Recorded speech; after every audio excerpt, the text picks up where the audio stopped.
નમસ્કાર મિત્રો, જીપી સિરીઝમાં આપનું સ્વાગત છે। મિત્રો, આજે એક અદ્ભુત તારીખ છે, 26મું વર્ષ ને 26 તારીખને આપણો પ્રજાસત્તાક દિન છે, સાથે આજે ખોડિયાર જયંતિ છે। એટલે આપણે ખેડા માતર રોડ ઉપર વાવવાળા ખોડિયાર માતાજી મંદિરે દર્શનાર્થે આવ્યા છીએ। આજે અહીંયા સ્વયંભૂ લોક મેળા જેવો માહોલ છે। આપણે લગભગ બપોરના સમય આવ્યા છીએ, પરંતુ અત્યારે ઘણા બધા શ્રદ્ધાળુઓ દર્શનાર્થે આવ્યા છે, પરંતુ એ મેળો સાંજે 5-6 વાગે બરાબર જામશે અને અહીંયા હવન પણ થશે। જો સરસ મેળાનો માહોલ છે ને આજે પ્રજાસત્તાક દિન છે। અનેક પગપાળા આવતા શ્રદ્ધાળુઓ છે જે આજુબાજુના ગામથી ચાલીને આવતા હોય છે, અને આ બહેનો દીકરીઓ અને જો ભાઈને ઉચકીને આવે છે। ખોડિયાર માતા જાઓ છો? ક્યાંથી આવ્યા? છગનપુરાથી ખોડિયાર માતા જાઓ છો એમ ને ચાલતા? ખેડા માતર રોડ ઉપર જ્યાં છગનપુરા ગામ આવેલું છે અને આ બધા ચાલતા ખોડિયાર માતાના દર્શને જાય છે। જય ખોડિયાર। જો જે કોઈ રસ્તામાં સામે મળે તો બધાને ભાવથી જય ખોડિયાર કહે છે। અને આ આપણા વાવવાળા ખોડિયાર માતાજીનું સરસ મંદિર છે। યજ્ઞ હવન થોડું થયેલો છે અને સાંજે મહાયજ્ઞ અને પ્રસાદી ભોજન સમારંભને એવું બધું પણ થશે। મેળો તો છે, પરંતુ પ્રજાસત્તાક દિન છે એટલે ધર્મ અને રાષ્ટ્રભક્તિનો સંગમ પર્વ છે આજે। અને જો આ ભાઈ છે કાજીપુરાથી આવ્યા છે, બીજા અનેક લોકો મળ્યા જે ખુમરવાડથી આવ્યા છે, માતરથી પણ ચાલીને ઘણા બધા આવતા હોય છે, ખેડા અને આજુબાજુના ગામના ઘણા લોકો ચાલીને આવતા હોય છે। અને હમણાં સાંજે મોટો લોકમેળો ભરાશે। અત્યારે તો સવારનો સમય છે, પરંતુ સાંજે યજ્ઞ હવન એ બધું થશે। અને બધા શ્રદ્ધાળુઓ અને એક મોટી કેક લાવ્યા છે અને હમણાં બર્થડે સેલિબ્રેશન કરશે। જો ટ્રેક્ટર ભરી ભરીને બધા દર્શનાર્થે આવે છે, ટ્રેક્ટરમાંથી બધા ઉતરી ગયા છે અહીંયા આગળ। અને જો પેલો ખેડા માતર રોડ છે અને ત્યાંથી બધા શ્રદ્ધાળુઓ સતત દર્શનાર્થે આવી રહ્યા છે। અને મેં અગાઉ જણાવ્યું તે પ્રમાણે સાંજે અહીંયા જબરજસ્ત લોકમેળો થઈ જશે। સ્વયંભૂ લોકમેળો અહીંયા યોજાય છે। કોઈ બાધાના ધ્વજાજી લઈને આવી રહ્યા છે અને હવે અહીંયા માતાજીની એક મૂર્તિ બહાર છે, એની પ્રદક્ષિણા કરશે અને પછી માતાજીના મંદિરે શિખર ઉપર એ ધ્વજારોહણ થશે। અનેક લોકો અહીંયા બાધા માનતા રાખે છે અને પગપાળા આવે છે અને અહીંયા એમના મનોરથ પૂરા થાય, એમને મનોકામના પૂર્ણ થાય એટલે માતાજીના મંદિરે આવી અને પોતાની બાધા પૂર્ણ કરી જાય છે। અને જો સરસ ફુગ્ગાથી ગેટ બનાવાયો છે। પ્રજ્ઞેશભાઈ છે અને એ પણ દર્શને આવે છે, પત્રકાર અને સરપંચ બધા બેઠા છે બહાર।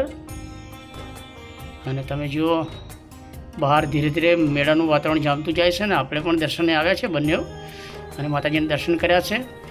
આ જો કોઈ સંઘ છે અને એ પણ એ રીતે આવ્યા છે અને અહીંયા માતાજીની ધજા છે એ લઈ અને પ્રદક્ષિણા કરશે અને પછી મંદિરના શિખર પાસે આ ધ્વજારોહણ કરવામાં આવશે। ખૂબ જ ભક્તિસભર વાતાવરણ છે અને ખોડિયાર માતાજીના તો લાખો હજારો ભક્ત છે અને બધા જ શ્રદ્ધાળુઓ ખોડિયાર જયંતિના દિવસે ખૂબ જ આનંદ ઉત્સાહ સાથે પોતાના ગામથી ચાલીને આવે છે અથવા વાહનોમાં બેસીને આવે છે। અને આ વાવવાળા ખોડિયાર માતાએ તો ધીરે ધીરે અમને બહુ જ લોકો દર્શનાર્થે આવતા હોય છે। એક જાગૃત થયેલું દેવસ્થાન છે આ, અને હમણાં જે રિનોવેશન થઈને બધું આધુનિક બનાવાયું છે। વાવવાળા પરચાધારી ખોડિયાર, અહીંયા માતાજીની નાની પ્રતિમા બહાર પણ પ્રસ્થાપિત કરાઈ છે, એટલે લોકો ત્યાં ચાંદલો કરે છે, કંકુ ચડાવે છે અને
અને જો મિત્રો મંદિરની અંદર ભારે ભીડ છે ને બોલ મારી ખોડિયાર જય જય ખોડિયારની ધૂન બોલાવાઈ રહી છે. અને તમે જો અને ગેટને તિરંગા ગુબ્બારાથી ફુગ્ગાથી સજાવટ કરવામાં આવી છે, કારણ કે આજે પ્રજાસત્તાક દિન છે. અહીં બહાર એક ખોડિયાર માતાનો હિંડોળો રાખવામાં આવ્યો છે. ખોડિયાર માતાની જન્મ જયંતિ હોય એટલે અહીંયા પારણું રાખવામાં આવ્યું છે, પણ આમ હિંડોળા સ્વરૂપ છે. પરંતુ આ પારણાને બધા ઝુલાવે છે. લાલજીની પણ સરસ પ્રતિમા છે. જો નાના બાળકો છે અને બાળકો પાસે પણ આ પારણું ઝુલાવવામાં આવે છે, એટલે બાળકોમાં નાનપણથી જ ધર્મના સંસ્કારનું સિંચન થાય એટલા માટે બાળકોને દરેક ધર્મ વિધિમાં હાજર રાખવા જોઈએ. જો સરસ ખોડિયાર માતાજીની નાની પ્રતિમા છે અને સરસ પારણામાં માતાજીને બધા ભક્તજનો ઝુલાવી રહ્યા છે. અને અહીંયા ખોડિયાર માતાનું વાહન મગર છે. મગરની અહીંયા સરસ નાનકડી શિલ્પ સ્થાપત્ય રખાયું છે. અને હવે જુઓ માતાજીનું દિવ્ય સ્વરૂપ આપણે ખોડિયાર જયંતિના દિવસે અત્યારે દર્શન કરી રહ્યા છીએ. તિરંગા ફુગ્ગા આજુબાજુ લગાવ્યા છે અને માતાજીનું મનોહર સ્વરૂપ મુખારવિંદ અત્યારે દર્શન થઈ રહ્યા છે. તમે જુઓ રોશનીનો શેડ, પ્રકાશની રોશનીના શેડ વાગી રહ્યા છે અને ખૂબ જ દૈદીપ્યમાન આખું જ માહોલ છે. અને શ્રદ્ધાળુઓ સતત અહીંયા દર્શનાર્થીઓની ભીડથી આ મંદિર ઉભરાઈ રહ્યું છે. ખેડા માતર રોડ ઉપર વાવવાળા ખોડિયાર માતાજીના દર્શને આપણે આવ્યા છીએ અને આજે ખોડિયાર જયંતિ છે. હવે મંદિર વિશે થોડી માહિતી આપણે મેળવીશું. આ વાવવાળી ખોડિયાર માતાજીનો પ્રસંગ છે, ખોડિયાર જયંતિ છે અને 2 થી 4 હવન રાખેલું છે અને સચ્ચિત ભક્તો પોતાના મનથી આવે છે અને સાર્વજનિક મંદિર સૌના સહકારથી બનેલું છે અને લોકોને માતાજી પ્રજા આપે છે, એમની જાતે આવે છે. કોઈ બાધા અમે આપતા નથી અને સચ્ચિત પોતાના મનથી દર્શન કરવા આવે છે. અને આ હવન રાખેલું છે અને પ્રસાદી રાખી છે એ ભક્તો તરફથી. 26મી જાન્યુઆરી હશે, આપણા દેશની શાન આન બધું કહેવાય. એના નિમિત્તે અમે આ રીતે દરેક 26મી જાન્યુઆરી, 15મી ઓગસ્ટ અને રાષ્ટ્રપ્રેમની એ રીતે અમે ધર્મનું કામ કરીએ છીએ ને રાષ્ટ્રપ્રેમ માટે. અને જુઓ અહીંયા વાવ દર્શન થઈ રહ્યા છે ને હજારોની સંખ્યામાં શ્રદ્ધાળુઓ વાવમાં ઉતરે છે અને એનું પાણી માથે ચડાવે છે. અનેક લોકો અંદર પાણીમાં સિક્કા પણ નાખે છે. ખૂબ જ પ્રાચીન વાવ છે. અગાઉ ઈંટેરી વાવ હતી, ઈંટોની વાવ બનાવેલી હતી, પણ કોઈ શ્રદ્ધાળુને માતાજીએ સ્વપ્નમાં આવી અને એમને પરચો આપ્યો હતો અને એમના દ્વારા રિપેરિંગ કરાઈ હતી. જો બધા પગથિયા ઉતરી અને વાવમાં જાય છે અને વાવ માતાના દર્શન કરે છે અને અંદર સિક્કા પણ નાખે છે અને માથા ઉપર એ પાણી વાવનું ચઢાવે છે અને બાળકોને પણ વાવના પાણી એમના માથા ઉપર ચડાવી અને શુભ શુકન અથવા જે કહેવાય તંદુરસ્તી માટે એક માન્યતા છે કે વાવનું પાણી માથે ચડાવવાથી સદબુદ્ધિ આવે અને સાજા રહે બાળકો, એવું પણ માન્યતા છે.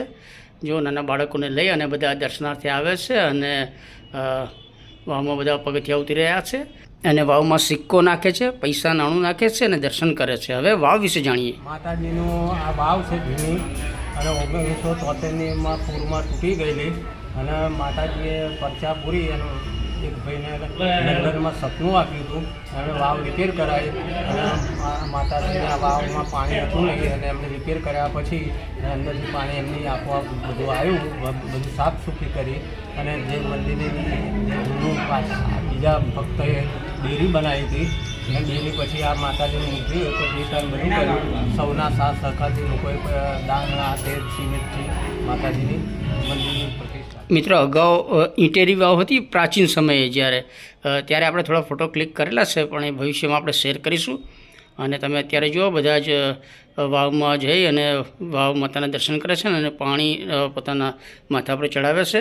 જો બાહ્ય નજારો છે, પાછળ બગડા જેવું સરસ વાતાવરણ છે, અરણ્ય જેવું વાતાવરણ છે. અને મંદિરને જુઓ તિરંગા ફુગ્ગાથી સુશોભિત કરાયા છે અને ખૂબ જ અત્યારે પવિત્ર માહોલ છે અને સતત શ્રદ્ધાળુઓ આવી રહ્યા છે અને સાંજે મોટો હજુ લોકમેળો ભરાશે. એટલે આપણે પ્રજાસત્તાક દિને રાષ્ટ્રીય પર્વ સાથે ધર્મ ભાવનાઓને પણ સરસ જોડતો આ એક સરસ મહાપર્વ છે, મહાઉત્સવ છે. અને ખૂબ જ દિવ્ય મનોહર માનું આજનું રૂપ છે. આજે ખોડિયાર જયંતિ છે અને આપણે ખેડા માતા રોડ ઉપર વાવવાળા ખોડિયાર માતાજીએ જે સ્વયંભૂ લોકમેળો છે એનું થોડું શૂટિંગ કરીએ છીએ.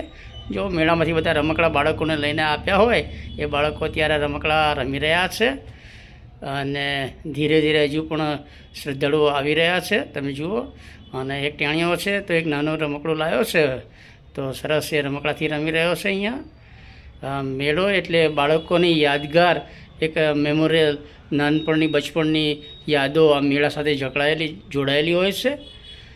અને હવે હજુ પણ શ્રદ્ધાળુઓ આવી રહ્યા છે અને અગાઉ જણાવ્યું તે પ્રમાણે હજુ સાંજે મોટો લોકમેળો ભરાશે. અહીંયા હંગામી હટાડીઓ પાથરણા પાથરી અને બધા હંગામી હટાડીઓ માંડાય છે. જો ધીરે ધીરે શ્રદ્ધાળુઓ આવી રહ્યા છે અને સાંજે અહીંયા સરસ મોટો કાર્યક્રમ યજ્ઞ હવન યોજાશે અને પ્રસાદી નૈવેદ્ય એવું પણ રાખવામાં આવે છે. અહીં બાજુમાં ખોડિયાર પાન હાઉસ છે, ત્યાં ચૂંદડી, સાકરિયા, અગરબત્તી અને ધર્મભાવના સાંકળી લે એવી બધી વસ્તુઓનું વેચાણ થાય છે. જો બાળકોના માટે રમકડા છે, વિવિધ ચકરડીને બધું છે, એનું વેચાણ પણ મંદિરની બહાર થઈ રહ્યું છે. અને આ થોડો મોર્નિંગ નજારો છે. મેળો હજુ 3-4 વાગ્યા પછી બરાબર જામશે અને દર્શનાર્થીઓ પણ ઘણી મોટી સંખ્યામાં ત્યારે આવશે. પાછળ બળિયાદેવનું મંદિર છે. તો મિત્રો, આ વાવવાળા ખોડિયાર માતાજીના મંદિરે આપણે ખોડિયાર જયંતિના દિવસે દર્શને આવ્યા હતા. આ વિડીયો આપને ગમ્યો હોય તો લાઈક કરો, શેર કરો અને કોમેન્ટ બોક્સમાં જય ખોડિયાર લખો અને જય હિન્દ લખો, કારણ કે આજે આપણો પ્રજાસત્તાક પર્વ છે. જય હિન્દ, વંદે ગુજરાત, જય ખોડિયાર.